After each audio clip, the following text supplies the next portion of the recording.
ICC champions ટ્રોફીની Pakistan સામેની one day મેચમાં વિરાટ કોહલીએ પોતાની 51મી સેન્ચુરી પૂરી કરી.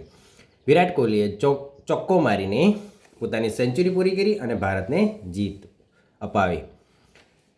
વિરાટ કોહલીની વન ડેમાં 51 સદી થઈ ગઈ છે. વન ડે પાકિસ્તાનની મેચમાં હાર થવાથી ભારત સામે પાકિસ્તાન ચેમ્પિયન્સ ટ્રોફી સેમિફાઇનલમાંથી બહાર થઈ ગયું છે. ન્યૂઝીલેન્ડે બાંગ્લાદેશને 5 વિકેટે હરાવ્યું. ન્યૂઝીલેન્ડે બાંગ્લાદેશને હરાવતા ન્યૂઝીલેન્ડ અને ભારત ગ્રુપ એમાં સેમિફાઇનલ માટે ક્વોલિફાય થઈ ગયા છે.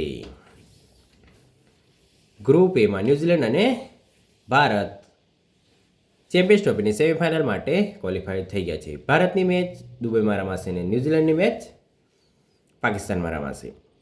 પાકિસ્તાન અને બાંગ્લાદેશ આઈસીસી ચેમ્પિયન્સ ટ્રોફીની સેમિફાઇનલ રેસમાંથી બહાર થઈ ગયું છે.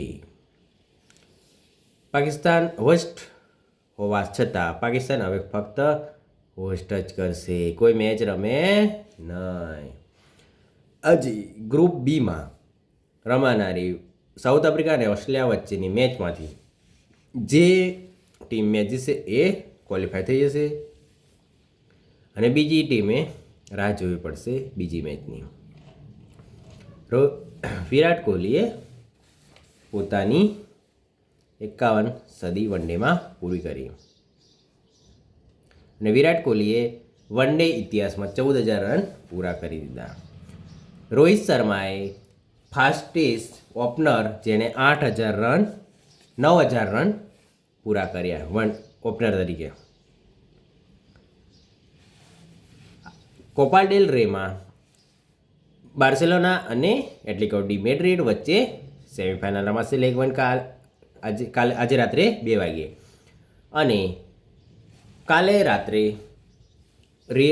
રિયલ સોસિયાડ અને રિયલ મેડ્રિડ વચ્ચે સેમિફાઇનલ રમાશે. કોપા ડેલ રેની 20 વખત કોપા ડેલ રે ચેમ્પિયન બન્યું છે રિયલ મેડ્રિડ.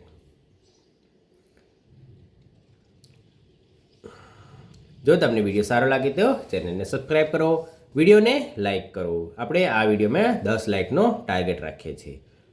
આપણે 9 માર્ચ સુધીમાં ચેમ્પિયન્સ ટ્રોફીની ફાઇનલ સુધીમાં 50 સબસ્ક્રાઈબરનો ટાર્ગેટ પૂરો કરીશું.